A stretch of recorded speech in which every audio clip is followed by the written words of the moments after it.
Watched the movie. Wish I could say I didn't cry, but I don't feel like that is a possibility with this one. Be proud of those tears. Do cry.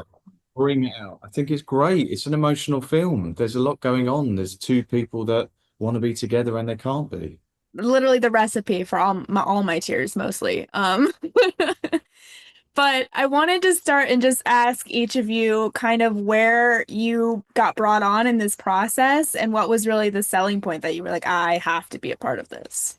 Yeah, so I got sent the script, as you do, by my agents and stuff, and then read it and fell in love with it and fell in love with Lucas and felt like I would be lucky to get to tell his story, that I felt needed to be told.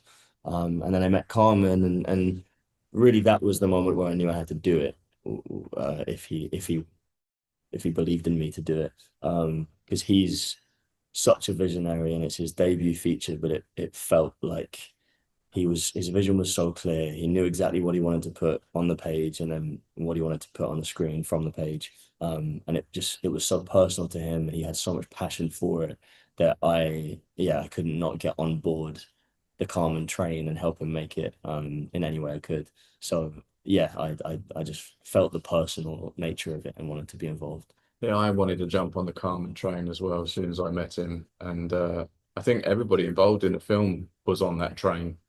And Yeah. it wasn't hurtling along. It was cruising along at a really calm, serene pace Mm. where we were able to tell this story in the most beautiful way that we could.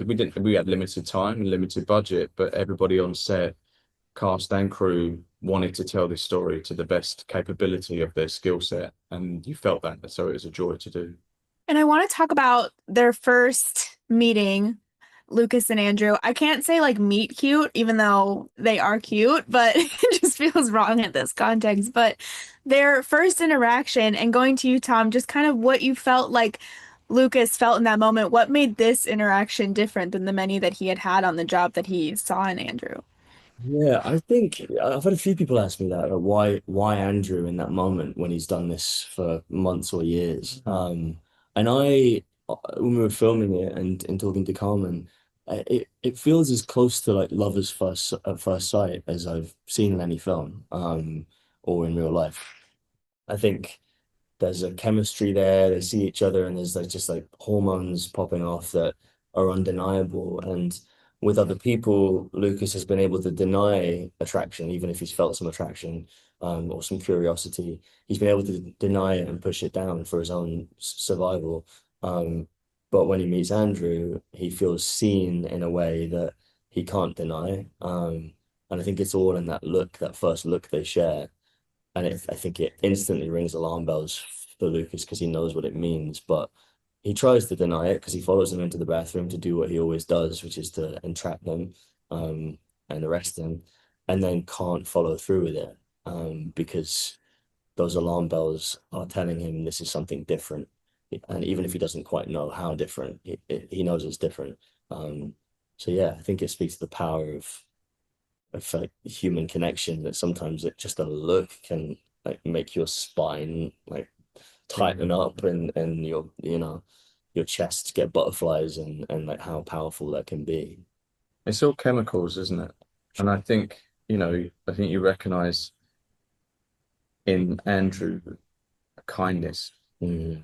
and there's not a desperation about him, Yeah, and there's something very adult and confident. confident. And I Yeah, think there's something kind of in that. And I don't know if it's the age thing, and it's like the father figure, and your father's, maybe. you're losing your father, and you're looking for something someone to guide you. Yeah, And suddenly you've got this gay man who could guide you into this next chapter of your life. And mm, I don't know why, because you must have entrapped many men. And we see that in when you have your panic attacks of these people's faces yeah. haunting you. But for some reason, Andrew just gives you something that you're missing. Yeah. And Tom, did you feel like you could look to Russell as a sort of mentor in the same way that Lucas looks to Andrew?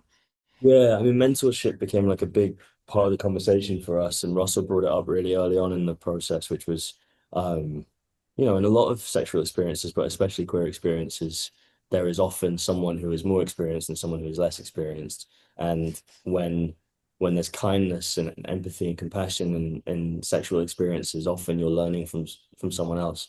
And Lucas is definitely learning from Andrew, and like even just down to like how to have safe sex, which he's not had it before, so he doesn't know how to do that. And Russell made a really good point of making it so that Andrew really wanted to show him how to use protection at a time when the AIDS crisis was still very much alive and well and the forefront of people's minds. And then that was mirrored in our experience on set because I've just been a fan of Russell's for years and very much have admired his career for a long time and the way he works. And so I was kind of just really happy to work with someone who's kind of a hero and then become friends and have so much trust there as well. There's one of my favorite quotes is actually from Lucas's ex when she is comforting him and she's like, you have feelings for someone. You would just have to have those feelings, like you can't do anything about them. And I wanted to ask each of you, is there like a scene or something that really sticks out and resonates with you from the film? That means a lot. Amy Forsyth is Nice. phenomenal, but Yeah. what a beautiful character. How generous is she? In that moment, she could be awful to you. She could shame you. Mm. She could expose you.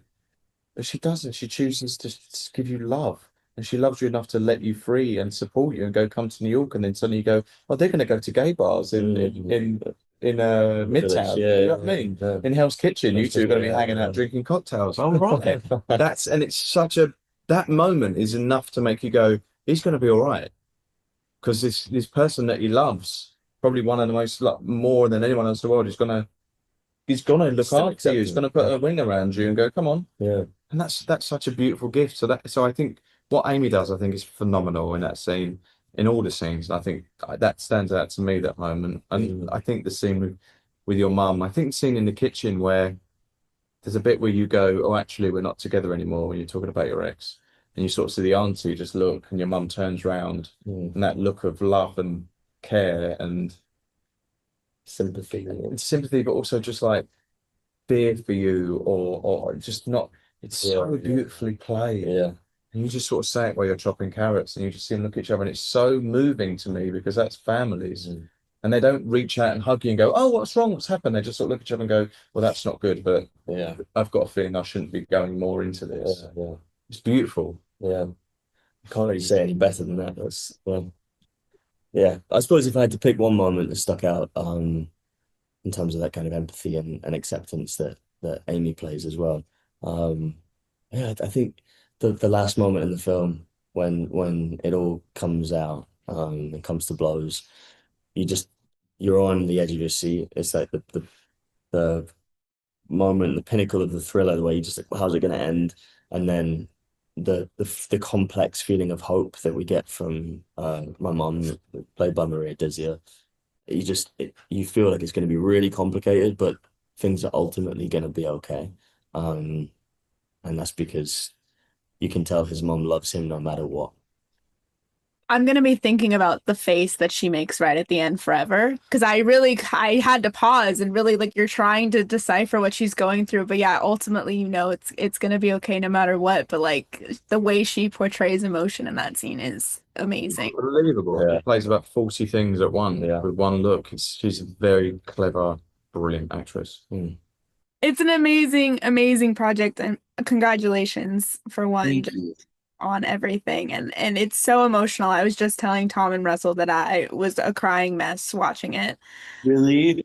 They always get to me, even though deep in your soul what you think's gonna happen, but then it still messes with you. I love happy endings, obviously. I feel like it's kind of happy. It's hopeful, I hope. Yeah. Yes, I know. I don't want to start at the end, but I really did love the ending and how hopeful it feels, especially just ending with Lucas's mom and the amount of emotion that she's portraying. Can you talk a little bit about the decision there? I wanted to end on a hopeful note. If I could have an alternate poster that says no queer people die at the end of this movie, I would, and I'll probably make one. Because that was really important to me when I wrote this. I think all stories are important. It's just I knew that I wanted to make the story that I needed to see as a teenager. And I knew that I wanted that last moment with him and his mom. The movie always ended where it ended. And I just hope people take a hopeful feeling away from that. Yeah. And I also love what story we are telling, but also that it really is showing people how not long ago this was, because I think that that's what people can really not understand. Obviously, so many people lived through it, but it's like it was not that long ago that this was happening, and it's still happening today. Like we're still seeing LGBTQ people fighting. So what does it mean to you to be really bringing this story from the 90s into the 2025? Well, I was originally inspired by a sting operation that happened in 2014. And I had come out like just a couple years, or maybe that was the when I came out. And I read about it in 2016. So I was just shocked that it was even happening then. And I visited Long Beach a couple weeks ago, where I learned Long Beach, California, where this sting operation took place. And I learned that in other counties in California, it was happening up until 2019. And I just think people hear about the plot of this film and they're like, oh, like I thought it would be in the 70s, like the 90s. I can't believe that happened. And I'm like, it's happening in 2019. So I feel like just knowing that alone, I just think I'm so proud that the film is getting out there, because I think when people have that realization that things like that are still going on, it's so shocking. And the 90s weren't that long ago. It's just and I feel like as a culture we're so nostalgic for the 90s. Like we're like, oh, there was such a wonderful carefree time. But like for a lot of people it wasn't. For queer people it really wasn't. We were coming off of the AIDS epidemic, which I mean still is not over. And it's we were so traumatized. And George Michaels was arrested in 1997, which is the year that in a bathroom, which is the year the story takes place. So it's just like it's just haunting to know that it's not that far away in our history, you know.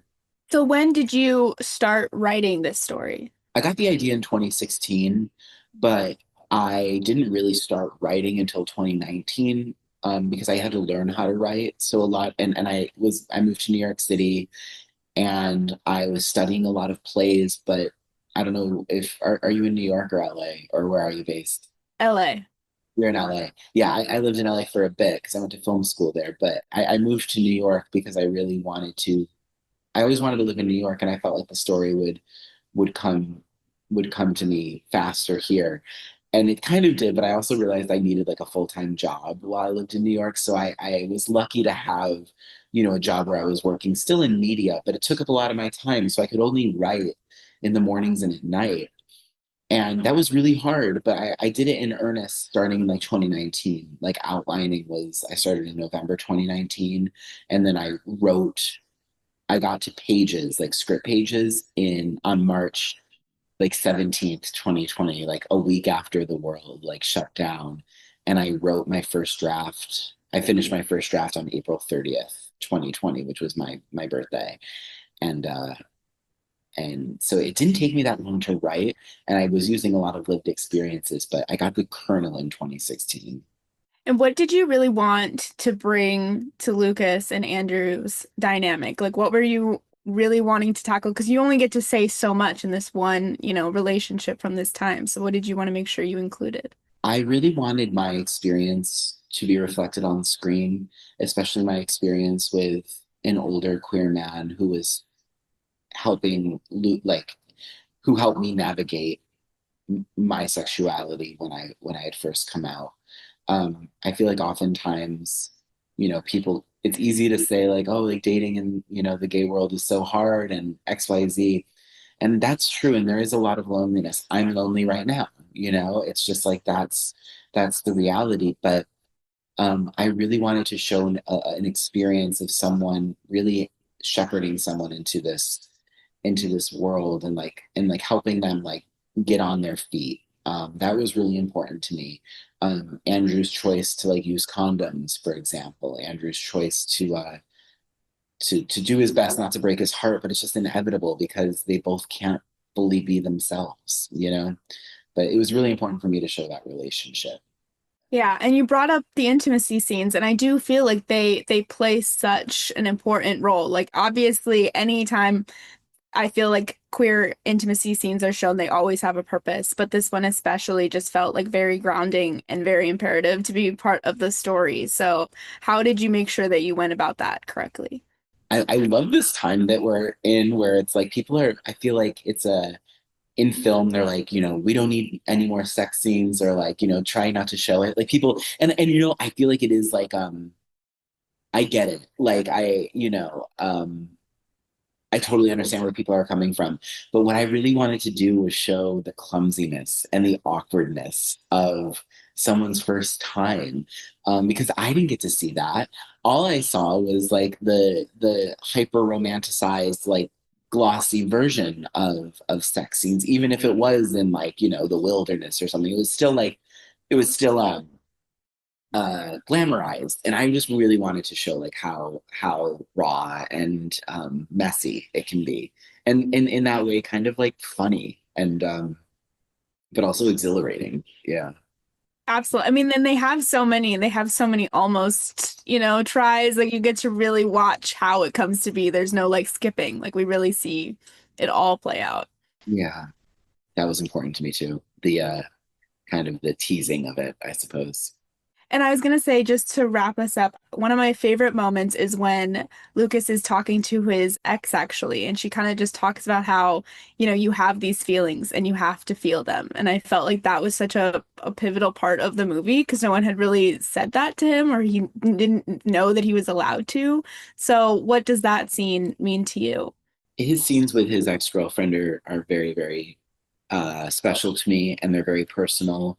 A lot of those lines of dialogue are from things that my girlfriends have told me. I really wanted to honor my girlfriends who helped me through my coming out experience, like through the role of Emily. That line specifically, Lucas, what you're feeling is okay. You just gotta have those feelings, was something that my friend Julie said to me when I told her that I first had a crush on a guy. And I had never seen that in a movie before, and I really wanted to show specifically a cis female character who expresses her love for her her friend and her her best friend in that way. Yeah.